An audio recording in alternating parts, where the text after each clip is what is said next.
जय हिंद। स्वागत आप सभी का। महाकुंभ में अब तक 56 करोड़ लोग आस्था की डुबकी लगा चुके हैं।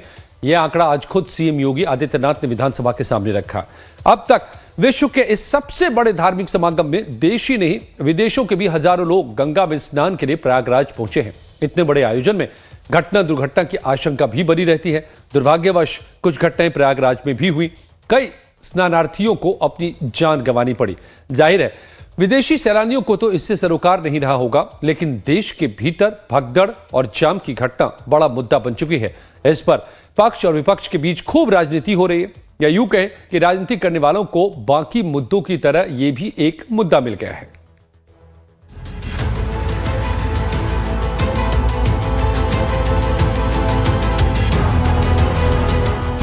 क्या आपको लगता है मुख्यमंत्री ये साथ के चल रहे हैं अपने आप को? और जहां तक सवाल महाकुंभ का है, महाकुंभ के खिलाफ कोई नहीं है। दुष्प्रचार करके अफवाह फैलाने का जो कार्य हो रहा था, कौन लोग थे? ये बैक्टीरिया जहां से आता है शायद मुख्यमंत्री जी को पता भी नहीं है। अगर मुख्यमंत्री जी को ये जानकारी होती तो शायद खुद भी स्नान नहीं करते। ताकि समाजवादी पार्टी के राष्ट्रीय अध्यक्ष भी जो शुरू से विरोध कर रहे थे, अंततः चुपचाप जाकर के डुबकी लगाए।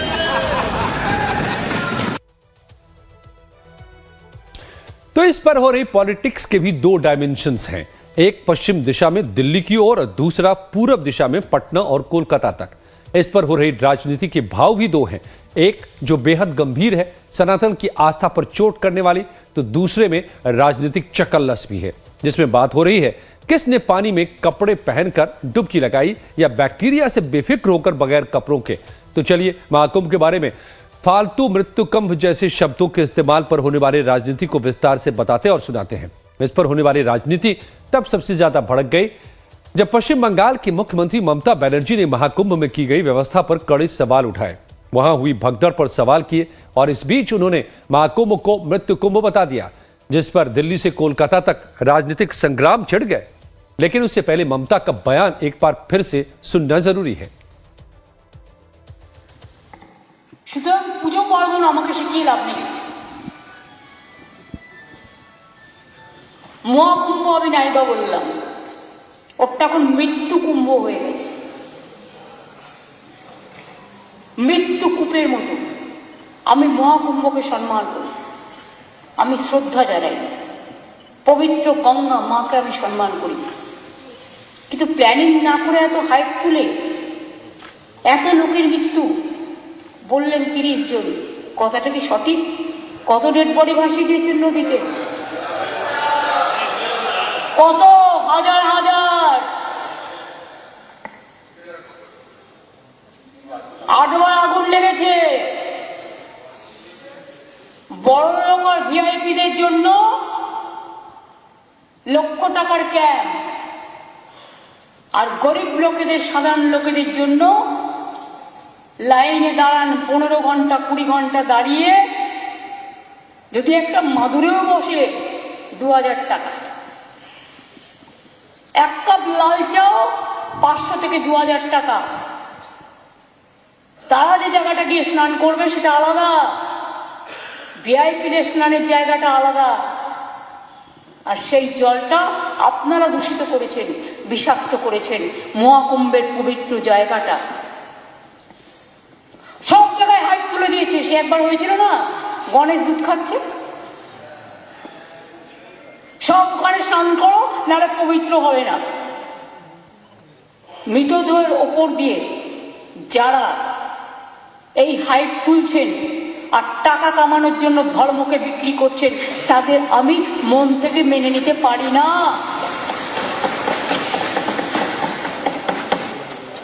একটা বড় অনুষ্ঠানের স্ট্যাম্পেড হতেই পারে, কিন্তু তার জন্য প্ল্যানিং করতে হবে। কি প্ল্যানিং করেছিলেন আপনারা? মহাকুম্ভ শুরু হওয়ার দিন পর্যন্ত কোনো প্ল্যানিং হয়নি। ममता के इस बयान के खिलाफ तो सबसे पहले कोलकाता से ही आवाज उठनी थी, क्योंकि अब बीजेपी वहां भी बड़ी पार्टी है। ममता के बयान को लेकर बीजेपी नेता शंकर घोष ने दीदी के बयान को तुष्टीकरण की राजनीति से जोड़ा। कहा यह बयान सिर्फ इसलिए दिया गया ताकि मुस्लिम वोटर्स को अपने पाले में किया जाए, क्योंकि 2011 की जनगणना के मुताबिक पश्चिम बंगाल की आबादी में मुस्लिम 27% हैं। Look, this is a insult to the Hindu ritual. I think she should know that the way she is insulting Hindu people, Hindu ritual. I think all the people who believe in a Hindu ritual should protest against this kind of comments. और इसके बाद ममता बनर्जी के वार को लखनऊ विधानसभा से जवाब दिया गया। योगी आदित्यनाथ ने अपने भाषण में ममता के मृत्यु कुंभ वाले बयान की निंदा की। इनके एक और सहयोगी उससे भी 2 कदम आगे आकर के कहती हैं कि महाकुंभ मृत्यु कुंभ में बदल गया है। ये क्या है? ये क्या है? ममता के बयान पर साधु संतों में भी नाराजगी है। आचार्य प्रमोद कृष्णम ने ट्वीट करके ममता पर बड़ा हमला बोला है। लिखा है, ममता बनर्जी से तो ममता कुलकर्णी अच्छी निकली जो सनातन को समर्पित हो गए। हालांकि ममता के बयान पर हो रही राजनीति में साधु संतों में मतभेद भी दिखे। जहां ज्यादातर लोग विरोध जता रहे हैं, तो उत्तराखंड में ज्योतिष पीठ के 46वें शंकराचार्य स्वामी अविमुक्तेश्वरानंद सरस्वती ने ममता के समर्थन में दिखे। उन्होंने महाकुंभ में कुंभ प्रबंधन का आरोप लगाया। लेकिन हम आगे बढ़ते हैं, हम कुंभ पर हो रही नेताओं के बीच हुई बार पलटवार की भी बात करते हैं। और नेता नगरी से आरजेडी भी ममता के समर्थन में निकलकर सामने आए। मनोज झा ने महाकुंभ पर किए गए इंतजामों पर सवाल उठाया। मेरे बिहार के लोग हताहत हुए। आज तक कुंभ में कितने लोग मारे गए कोई आधिकारिक जानकारी नहीं है। लोगों को पैसे पकड़ा के कहा गया कि चुपचाप जाओ, दाह संस्कार कर लो। क्या ये रवैया ठीक है? मैंने सदन में कहा था कि धार्मिकता और धर्मांधता का अंतर खत्म कर दिया गया है। 144 लोगों का जन सैलाब पहुंचा जा रहा। आपकी व्यवस्थाएं चकनाचूर हो गई हैं, जमींदोज हैं। उसके लिए माफी कोई नहीं मांगेगा, कोई नहीं मांगेगा। आपसे सवाल पूछेगा तो कहोगे धर्म पे सवाल पूछ रहा। अरे कुंभ आपके पहले भी था, आप जब नहीं रहोगे तब भी रहेगा, चाहे मोदी जी हो योगी जी हो। ये पूरा का पूरा जो ढकोसला है ना कॉपीराइट का, इसको बंद करिए। जो लोग दुनिया से गए हैं ना, आपने उनके साथ अन्याय किया है, उनको डिग्निटी नहीं दी है। और ऐसा नहीं कि मैं पहली बार कह रहा हूं, मैंने सदन के अंदर कहा। लेकिन शुरुआत से ही महाकुंभ में हुए इंतजामों के लिए योगी सरकार की आलोचना कर रहे अखिलेश यादव भी ममता का समर्थन करते दिखे। मगर शुरुआत से ही महाकुंभ में हुए इंतजामों के लिए योगी सरकार की आलोचना कर रहे अखिलेश यादव भी ममता का उन्होंने समर्थन किया। और योगी ने विधानसभा से ममता को जवाब दिया, तो अखिलेश ने विधानसभा में उनकी भाषा पर सवाल करते हुए उन्होंने भी महाकुंभ में महाघपले की बात की। विधानसभा में मुख्यमंत्री से अपेक्षा रहती है कि शालीनता से, शिष्टाचार से और उनका जो व्यवहार हो वो कम से कम ऐसा हो कि लोगों को इंस्पायर करे, प्रेरणा दे। लेकिन जिस तरह की भाषा का इस्तेमाल हुआ और जिस तरह का भाव दिखाई दिया है, ये भंजन करने वाले लोग हैं। ये भंजन करने वाले लोग हैं, ये वो लोग हैं जो महाकुंभ का महाघपला और जो व्यवस्था खराब हुई उसकी वजह से ऐसी भाषा बोल रहे हैं। लेकिन आज योगी आदित्यनाथ ने विधानसभा में बोलते हुए विपक्ष की तमाम पार्टियों के नेताओं को एक एक कर जवाब दिया। भगदड़ में कितनी मौत हुई, इस पर उन्होंने अखिलेश से लेकर मल्लिकार्जुन खड़गे तक को जवाब दे दिया। सुनिए। जो अपने आप को साध के चले वो साधु है। क्या आपको लगता है मुख्यमंत्री ये साध के चल रहे हैं अपने आप को? और जहाँ तक सवाल महाकुंभ का है, महाकुंभ के खिलाफ कोई नहीं है, लेकिन महाकुंभ में आपने निमंत्रण दिया और कहा हमने 100 करोड़ लोगों का इंतजाम किया है।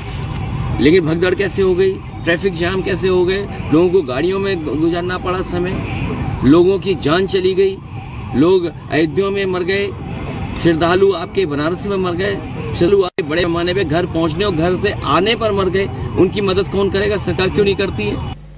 हमारी संवेदनाएं हैं उन सभी के प्रति जो लोग 29 जनवरी के एक स्टैम्पेड के शिकार हुए थे उन सभी श्रद्धालुजनों के प्रति भी, या प्रयागराज कुंभ के दौरान जो आपने अपनी नोटिस में उल्लेख किया है, सोनभद्र की, अलीगढ़ की या किसी अन्य जगहों पर प्रयागराज महाकुंभ के आयोजन में भाग लेने के लिए या यहां से जाने के लिए जो लोग यहां से प्रयागराज महाकुंभ में महास्नान के बाद वापस जा रहे थे, सड़क दुर्घटना के शिकार हुए हैं, उन सबको हम श्रद्धांजलि देते हैं। हमारी संवेदना उन परिवारजनों के प्रति है, सरकार उनके साथ खड़ी है। लेकिन दिलचस्प तो ये रहा कि योगी और अखिलेश आज दोनों लखनऊ में मौजूद थे। योगी विधानसभा में बोल रहे थे, जबकि अखिलेश विधानसभा के बाहर पार्टी नेताओं के साथ थे। लेकिन ऐसा लगा जैसे दोनों एक दूसरे की बात सुन रहे थे। तभी तो एक नहीं, कई ऐसी बातों पर दोनों के बयान एक दूसरे को दिया गया जवाब लगा। जैसे आप देखिए, अखिलेश ने विधानसभा के बाहर से भगदड़ में हुई मौत और महाकुंभ में बदइंतजामी पर सवाल उठाए, तो योगी ने विधानसभा के भीतर से जवाब दिया कि मौत पर उन्हें भी दुख है, मगर इस पर राजनीति नहीं होनी चाहिए। इसके बाद अखिलेश यादव ने संगम के पानी की गंदगी पर भी सवाल उठाए। दावा किया कि एक लोग संगम में डुबकी लगाने से बीमार पड़ गए और अखिलेश के मुताबिक एनजीटी की रिपोर्ट है कि प्रयागराज में संगम के जल की गुणवत्ता बेहद खराब थी। गंदे नाले का पानी गंगा में गिर रहा था। अखिलेश ने तंज किया कि शायद इसलिए मुख्यमंत्री ने कपड़े पहनकर डुबकी ली। सुनिए। और फिर आपने छिपा के क्यों रखा कि आपके वाटर का पेरीमीटर क्या है? आप समझते हो ये बैक्टीरिया कहाँ से आता है? ये बैक्टीरिया जहाँ से आता है शायद मुख्यमंत्री जी को पता भी नहीं है। अगर मुख्यमंत्री जी को ये जानकारी होती तो शायद खुद भी स्नान नहीं करते। और अब बात समझ में आई है कि मुख्यमंत्री जी कपड़े पहन करके क्यों स्नान कर रहे थे, क्योंकि उन्हें रिपोर्ट पता होगा पॉल्यूशन बोर्ड की, उन्हें एनजीटी की रिपोर्ट पता होगी कि बैक्टीरिया कितने हैं पानी में। लेकिन मुख्यमंत्री जी को पता होना चाहिए कपड़ों से बैक्टीरिया नहीं रुकता है, कपड़ों से बैक्टीरिया नहीं रुकता है, बैक्टीरिया तो जाएगा ही जाएगा। और अब योगी आदित्यनाथ का इस पर पलटवार भी सुन लीजिए, जिसमें उन्होंने भी यमुना के पानी की गुणवत्ता पर बात की। संगम का जल स्नान करने लायक भी है और आचमन करने लायक भी है। जो लोग इसका दुष्प्रचार कर रहे हैं वे उन सबको इस बात को देखना चाहिए। संगम नोच पर फीकल कॉलीफॉर्म की मात्रा मानक के अनुरूप पाई गई है। ये Uttar Pradesh pollution control board का है, जो 2500 एमपीएम प्रति 100 ml से ये कम पाई गई है। इसका मतलब जो दुष्प्रचार कर रहे हैं केवल कुंभ महाकुंभ को बदनाम करने की साजिश का हिस्सा है, कि ये जो नकारात्मक सोच है दुष्प्रचार के माध्यम से महाकुंभ को बदनाम करने की साजिश का जो हिस्सा है। लेकिन दोनों नेताओं के बीच सिर्फ महाकुंभ को लेकर ही वार पलटवार नहीं हुए, बल्कि यूपी की राजनीति को लेकर भी दोनों ने एक दूसरे को जवाब दिया। देखिए उर्दू भाषा पर योगी के तंज पर अखिलेश का बयान। इस बात को समझते ही नहीं है कि ये उर्दू भाषा इसी देश में इसी ज़मीन पर जन्मी है। उर्दू भाषा में हिंदी शब्द हैं, टर्किश हैं, पर्शियन हैं, अरबिक हैं। उर्दू भाषा को वो समझते ही नहीं, ये भारतीय भाषा है। उर्दू हमारी भारतीय भाषा है, उर्दू हमारी यहीं की जन्मी भाषा है। उर्दू का मीनिंग भी वो नहीं जानते होंगे, शायद ये भी नहीं जानते होंगे कि एक कॉन्स्टिट्यूशनल बॉडी बनी हुई है प्रयागराज में फॉर माइनॉरिटीज़ लिंग्विस्टिक को लेकर के, उसके बारे में उन्हें नहीं पता होगा। सोचिए कॉन्स्टिट्यूशनल बॉडी बनी है लैंग्वेज को लेकर के, उर्दू को लेकर के या अन्य माइनॉरिटीज़ की जो लैंग्वेज हैं उनको लेकर के। किसी को किसी भाषा से शिकायत नहीं है। ये उर्दू हिंदी में वही फ़र्क है जो कुमाऊनी और गढ़वाली जानता होगा। कुमाऊनी और गढ़वाली में जो अंतर है वही हिंदी और उर्दू में है। और भाषा वही तरक्की करती है जो दूसरों को एक्सेप्ट करती है, अडॉप्ट करती है। आप मुख्यमंत्री जी से पूछिए जाकर के स्टेशन की हिंदी क्या है। क्या मुख्यमंत्री जी स्टेशन का हिंदी जानते होंगे? क्रिकेट की हिंदी जानते होंगे? और वो इंग्लिश तो उनसे बहुत दूर है। ये समाजवादी संस्कार भी है कि हर अच्छे कार्य का विरोध करना है, हर अच्छे कार्य का विरोध करना है।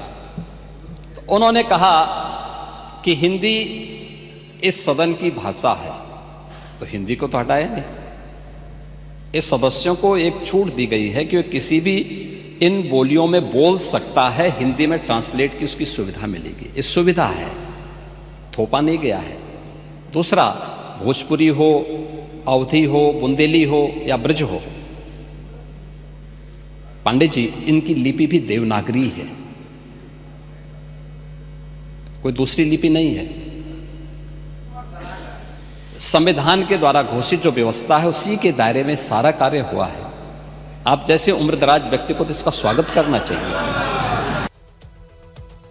और आखिर में सीएम योगी ने शायरी के जरिए भी समाजवादी पार्टी पर प्रहार किया।